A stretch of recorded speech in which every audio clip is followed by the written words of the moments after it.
Buenos días, jóvenes, es un placer compartir con ustedes. Primero una nota tal vez que decir. He sido acusado de tirar opiniones como que fueran piedras en una manifestación y espero hacer honor a esa acusación. Primero, vamos a comenzar por lo más protocolario, pero muy cierto. Quiero felicitar el trabajo de los colegas. Merece ser escuchado esto por la Comisión de la OEA y ojalá se pueda. Como documento enriquecido y endosado, por eso es que están muchos aquí, podría abrir puerta de salida a la crisis, aún ante la visita suspendida de forma tan grosera de la Comisión. También me consta, porque en el proceso de las 30 reuniones hemos visto cómo madura esta realidad. Creo que este ejercicio ha ayudado a hacer entender a la oposición, a toda ella, que hay un tema mayor.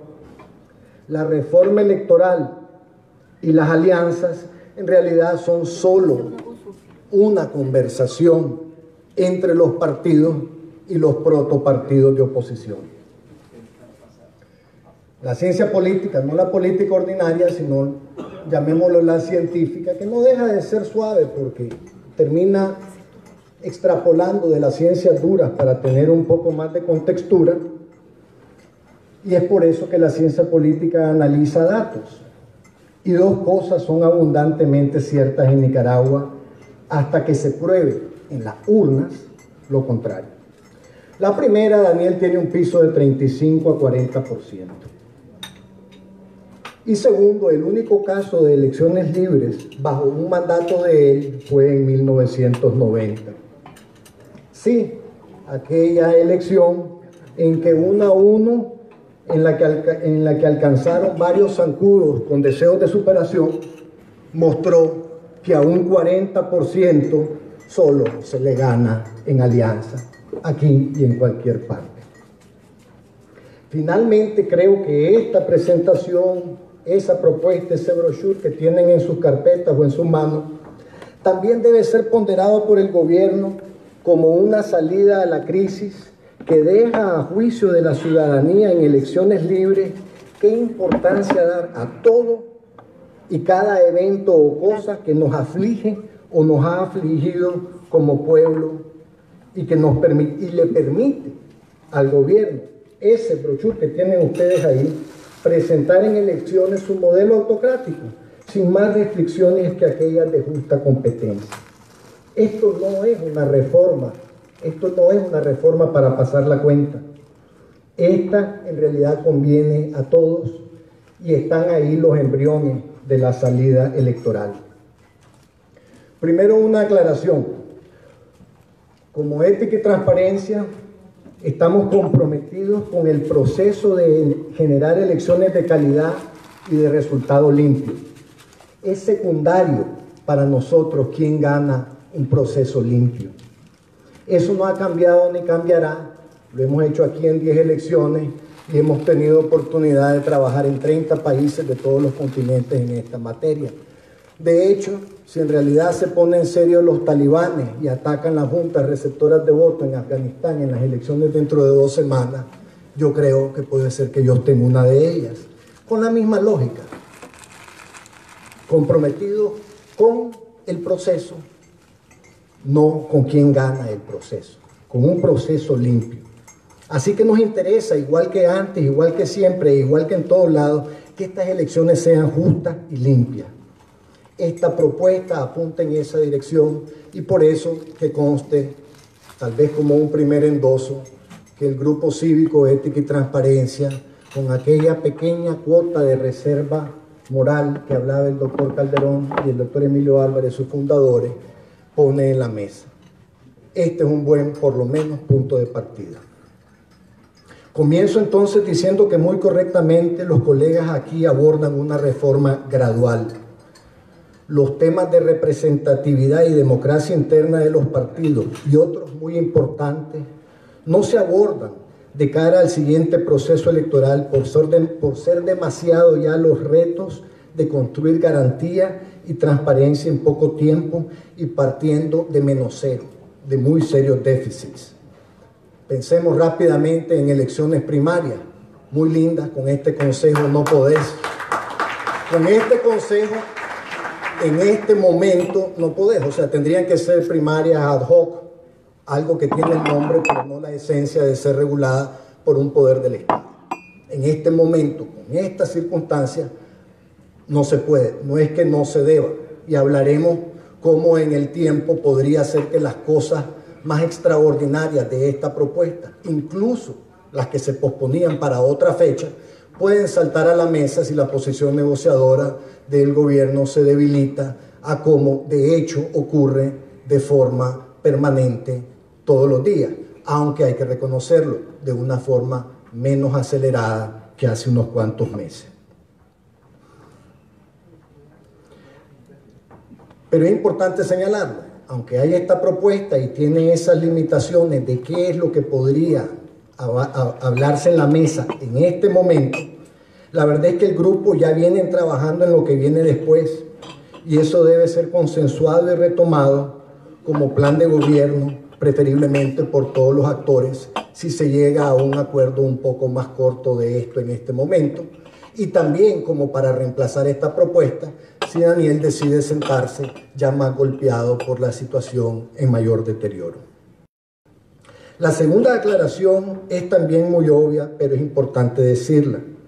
No contemple el documento que presentan los colegas el plan B de cada acápite, y ahí hay mucho detalle y también mucho consenso.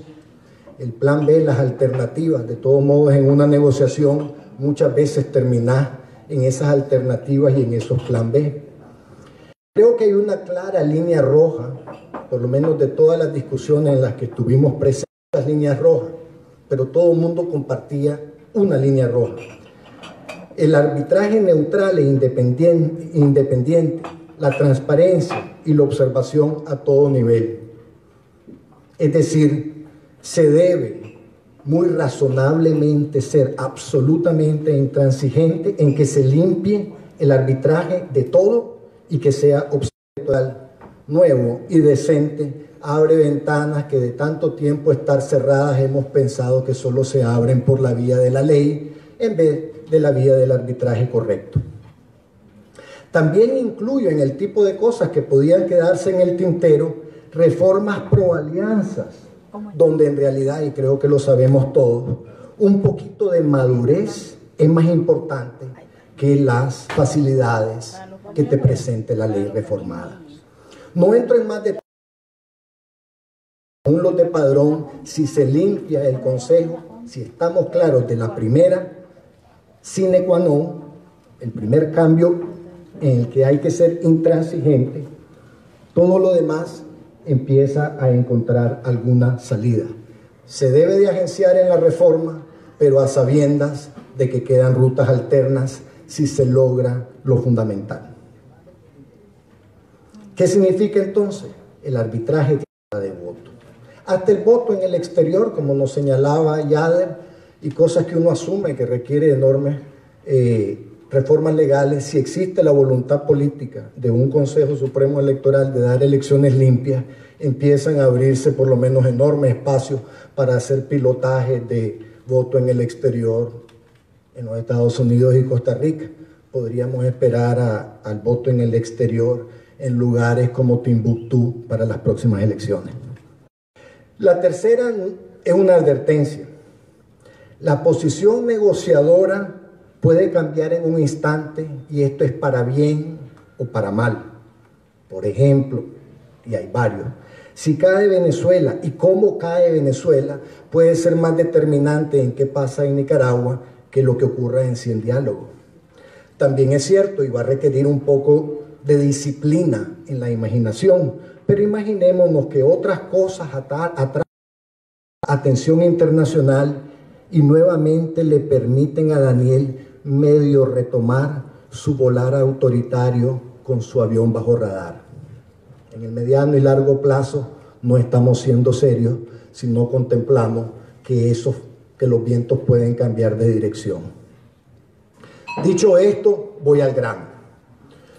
Construir consenso sobre este tema electoral vale en todo caso ahora o en algún momento lo estará por obligación, y es razonable suponer que más tarde solo estará más débil y se le impondrán más condiciones. Y ese tiempo, en vez de ser una espera, también puede ser bien utilizado por sus adversarios. Creo que muchos que estamos en este salón estamos claros que esta reunión hace 6 meses, hace 8 meses hubiera sido imposible.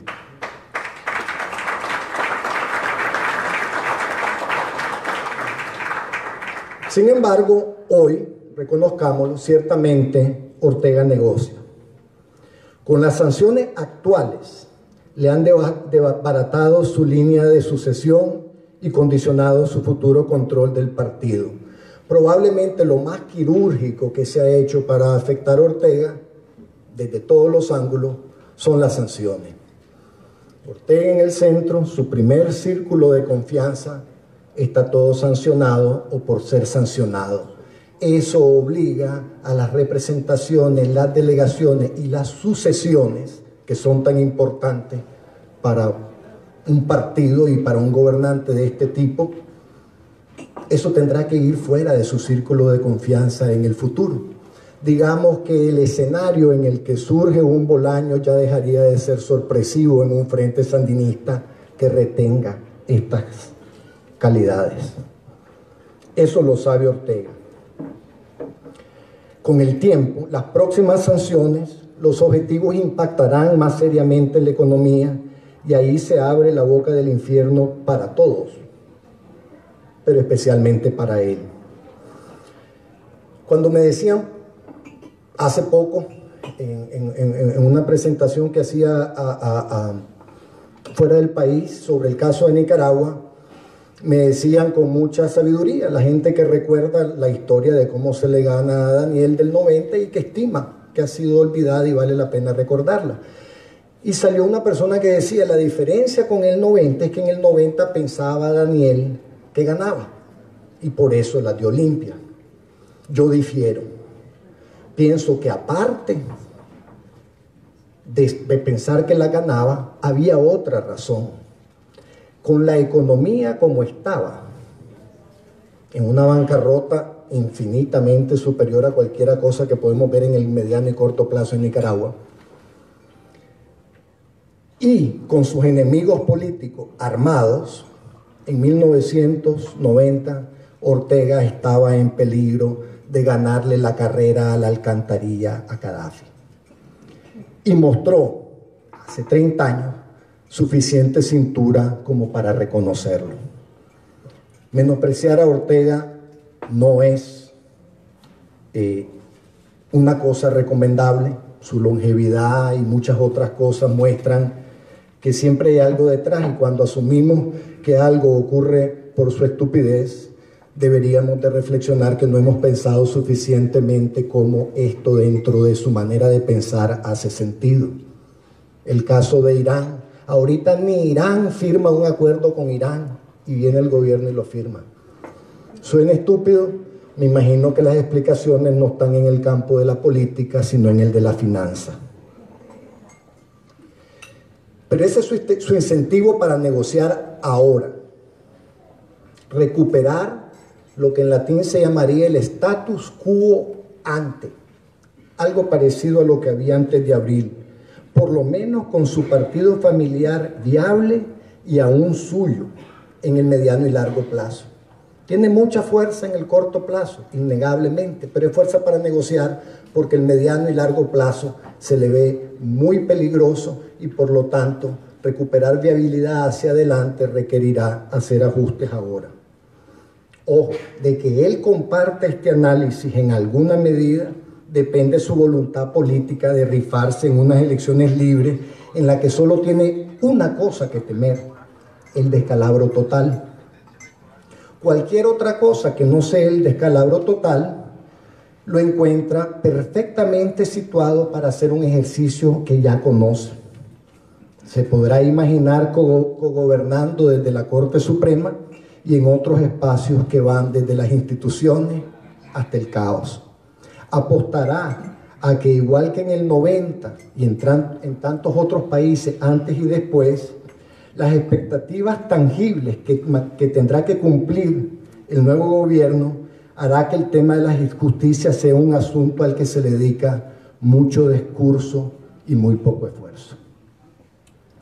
Pero vamos con los escenarios, pero por favor no confundan el mensaje con el mensajero. Jamás duden de este corazón azul y blanco que lo único que trata, hay veces, es de pensar muy en frío. No nos cuesta, como les decía, nuestro trabajo nos lleva a diferentes partes del mundo y en esas partes del mundo con costo entendemos lo que dice el otro lado y entonces uno se dedica a tratar de sacar ideas generales. Y por eso la gradualidad de la reforma. Una vez hace 20 años en Timor-Leste se acababa de independizar, no tenía ni constitución. Cuando llegamos ahí creímos que podríamos escribir una ley partiendo de cero. No, igual que aquí, arrastraban la herencia colonial, en el caso de ellos el gobierno de Sudarto, y la reforma electoral ya comenzaba con un marco mental de lo que había ocurrido antes. Nunca comenzar de cero, por eso es que se habla de reforma y no de reemplazos a la ley, porque esos por lo general dan mayores problemas que soluciones. Los escenarios, entonces, por favor, nos vamos a comprometer con ellos como un ejercicio intelectual. No habla de preferencia, al contrario, trata de descontar un poco las preferencias en aras de que el corazón no se confunda con la cabeza y puedas analizar en frío. Pero este pronóstico, en la medida que lo es el de hoy o a lo sumo el de esta semana. No pretendemos ver claro más allá. Vamos a los escenarios. Escenarios de reforma A. La OEA como interlocutor, garante o mediador entre gobierno y uno o varios actores, donde principalmente pesarán los partidos y los protopartidos naturalmente. Con algunas semejanzas al diálogo anterior y con algunas y muy serias modificaciones. Lo mejor de este escenario es que garantiza los mínimos de competencia justa y la observación como garante a lo largo de todo el camino. Es también el foro propicio donde se materializa el acuerdo de elecciones libres a cambio de sanciones, que, como lo vimos anteriormente, eso o un cambio radical, inesperado e inesperable en realidad de parte de Ortega es la única razón que lo puede sentar a negociar. El tema de las sanciones, las que hay, las que vienen, que le condicionan su futuro, es la llave para que en un toma y daca, en este momento, más adelante se podrán dictar condiciones si la economía se sigue deteriorando, ya lo sabemos, pero en este momento ese es el entorno de Daniel. Elecciones a cambio de levantar las sanciones con la OEA o algún garante que tiene el botón en el dedo nuclear, es decir, si se desvía de lo acordado de elecciones libres, le caen las sanciones en mero contejo, en mera competencia electoral. Entonces, el encuentro con la OEA es el lugar más natural de un intercambio. ¿Por qué? Porque tanto la Comisión como la OEA misma contienen a los que lo han sancionado, Canadá y Estados Unidos, y probablemente lo que diga la OEA también tendría el efecto de paralizar las sanciones de la Unión Europea, que son más importantes probablemente para Ortega. Segundo, primero porque abren el resto del mundo a la coalición opositora, y también porque uno se imagina que a la hora de ver las finanzas y no poder tenerlas en los lugares más tipo Estados Unidos, pues lo más lejos que te vas a ir a Europa. La idea de que vas a poner tu plata en un banco iraní debe de preocuparte un poco. Este escenario vale la pena agenciarlo, el de la OEA, el de con la OEA, pero está en veremos su viabilidad en el corto plazo. La OEA para esta conversación ya no es la Secretaría y su acuerdo estrictamente electoral con el gobierno que duraba 3 años y al que le quedan 5 meses. Ahora la OEA es una comisión de su más alto nivel, de sus cancilleres, cuyo mandato incluye temas más allá de lo electoral como la justicia y la democracia, que Ortega no se siente obligado a tratar en este momento y por eso cierra la puerta. Aquí hay muchos abogados, no tenemos que estar asesorando a nadie para saber que si alguien está perseguido por delitos de criminalidad, el consejo que le das es niéguelo todo. Y por lo tanto, está siendo fiel a el primero y el último de los abogados que consultara en esta materia. Por lo tanto, hay que imaginarse que si la Comisión tiene un mandato así de amplio y si la OEA cambia su mandato limitado de la Secretaría a uno que requiere platicar con Ortega los temas de la justicia, Ortega preferirá ver qué pasa si deja correr el tiempo, aunque como les digo, en económico, aún con una gradualidad mayor, pero el retroceso claramente continúa. Si estamos hablando entonces de que por estas circunstancias hay que decirle a la OEA adiós en los próximos meses y que después queda sujeto a cómo caminen varias elecciones en el hemisferio. Finales de octubre viene Argentina, viene Uruguay. Son dos claves, ¿verdad? Por un lado, el caso argentino muy a favor de la lucha que compartimos. En el caso de Uruguay, las elecciones son el mismo día y habría que ver cómo salen ahí los tupamaros y los montoneros. Después vienen las elecciones propias de la OEA en algún momento, creo que en el primer semestre del año que viene. Pero en síntesis, si no logra entrar la OEA en estos momentos, pasará un poco a sus temas de carpintería interna y podríamos tener un serio desfase de su actuar. Lo que no significa que los diferentes miembros no adquieran precisamente por eso la capacidad de actuar individualmente y por lo tanto uno esperaría que hubiera más sanciones antes de que la OEA volviera a pasar a ser un actor. Si el gobierno no hace nada entonces, más que cerrar puertas, eso es igual a sentarse a esperar más rondas de sanciones de los Estados Unidos y ahora de la Unión Europea. Eso no va a pasar. Pasamos al escenario B. El gobierno por un lado,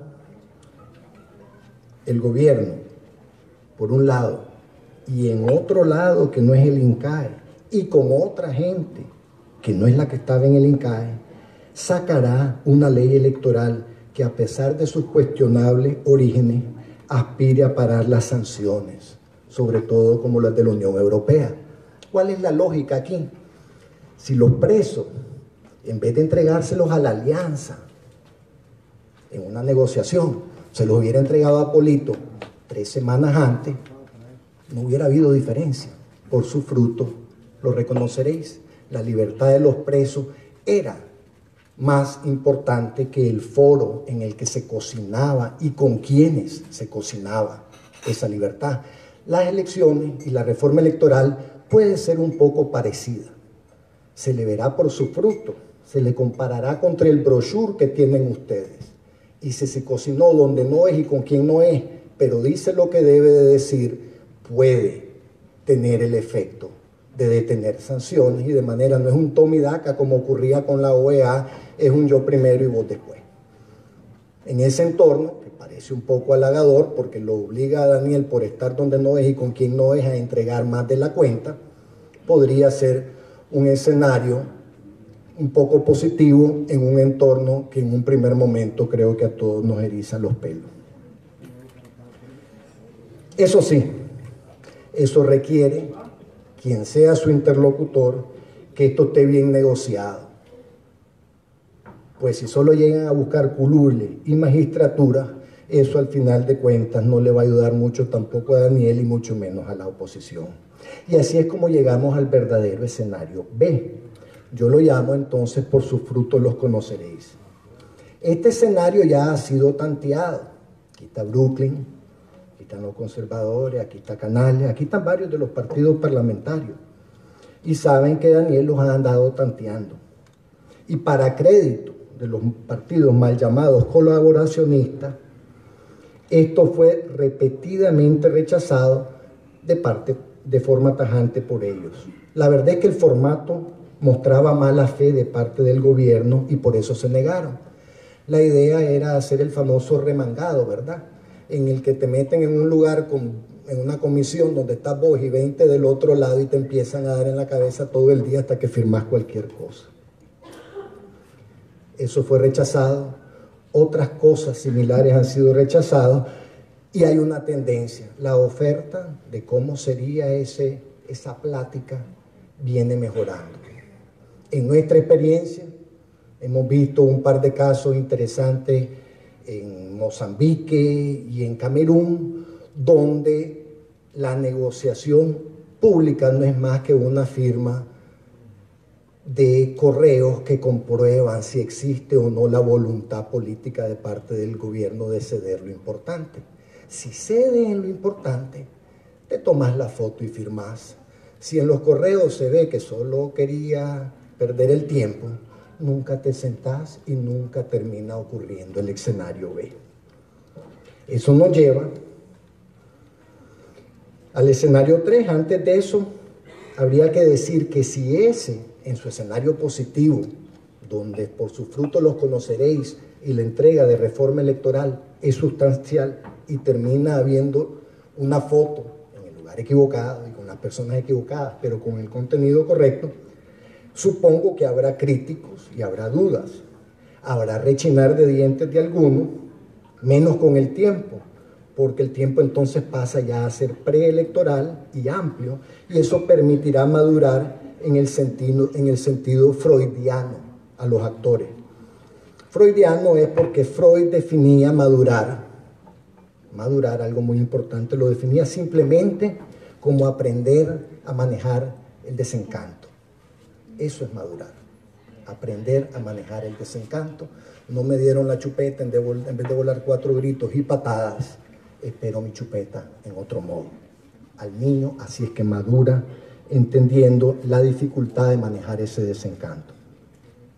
Otros temas hechos aún más pertinentes por las reformas, como los derechos humanos, la economía y la unidad opositora, tendrán una enorme tendencia, si se llega a algún acuerdo, a ocupar la agenda del país, por lo menos a compartirla con el vilipendio de lo que podría haber ocurrido en esa negociación. Si esto suena demasiado bien es porque lo es. Veo muy difícil que se encuentre un escenario en el cual en un foro diferente y con actores diferentes se llegue a buen puerto, pero no lo descarto y me gustaría pensar que lo responsable es explorar las posibilidades. Por ejemplo, si hay algunos que son susceptibles a ser llamados y nosotros solo lo conocemos de reputación, ya es hora de que los conozcamos más de cerca, para que tengamos mejor fundamento en rechazar eso, si ocurre, desde la previa, o abrigar esperanza según los acuerdos y las cosas que se pudiera platicar con ellos.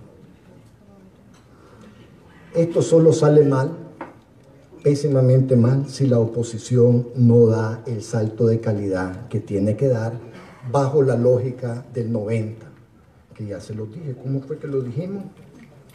Está en la página 1 y nos dicen que en el 90, en la 1, alcanzaron muchos partidos que se les llamaba zancudos y que mostraron ser zancudos con grandes deseos de superación. Ese pasaría a ser un poco el requisito, porque si en realidad lo vemos con honestidad, si había zancudos en 1990, después de 40 años de gobierno de Ortega, ¿será que hay alguien en este salón que nunca sandinistió ni un minuto? Mea culpa. Yo fui a la plaza en 1979 y 80. No volví a ir cuando me sacaron la consigna de Dirección Nacional ordene y no pude parar de vomitar por 2 días.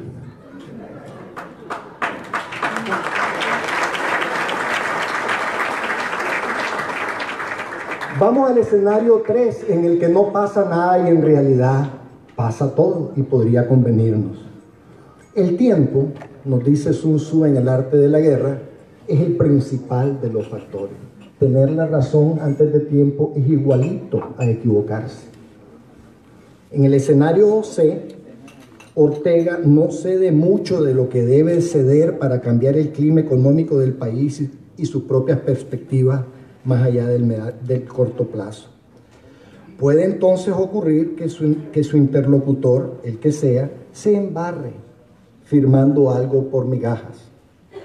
O también puede pasar con paciencia activa, como recomienda Gandhi, el gurú de las revoluciones pacíficas, que te propone que en estos casos uno agencia nuevas y mejores circunstancias de acercamiento entre la oposición que le permitan mover mejor el tablero internacional y que exploten la siguiente ventana de oportunidad cuando el gobierno presumiblemente más pobre y aislado tenga que venir con una mejor oferta. Entonces el tiempo no es nuestro enemigo. Siempre hemos supuesto que porque queríamos las elecciones adelantadas, el 21 solo le convenía a Daniel. A como están las cosas, el tiempo no está a favor de Daniel, por más que lo ande comprando como que fuera un bien en sí mismo. Por eso quería dejar con esa nota optimista, porque aún en el escenario en el que no hay condiciones para lograr la reforma en este momento, sí hay una plática de unidad alrededor de seguir moviendo el tablero internacional y la presión.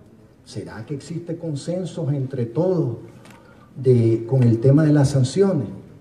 En Venezuela ahorita se acaba de partir la oposición entre algunos que decían que el tema de las sanciones económicas era inaceptable y por lo tanto el gobierno gana en términos genuinos un aliado. ¿Será que en esta oposición con ese tema que es el que vuelve, que es el que menea la posición negociadora de Ortega, será que en ese puede haber unidad? En la medida que no lo haya, pues obviamente empezarán a hacerse divisiones en la oposición a partir de métodos de lucha dentro de la lucha pacífica, que eso sí que ya es dramático. Creo que había, o presumimos que hay una unidad en la lucha pacífica y que lo que no alcanza es la lucha no violenta, pero podríamos empezar a encontrar que si no reconciliamos nuestras posiciones sobre qué constituye aceptable dentro de una lucha pacífica, también tengamos serias divisiones según pase el tiempo. Bueno, muchas gracias, espero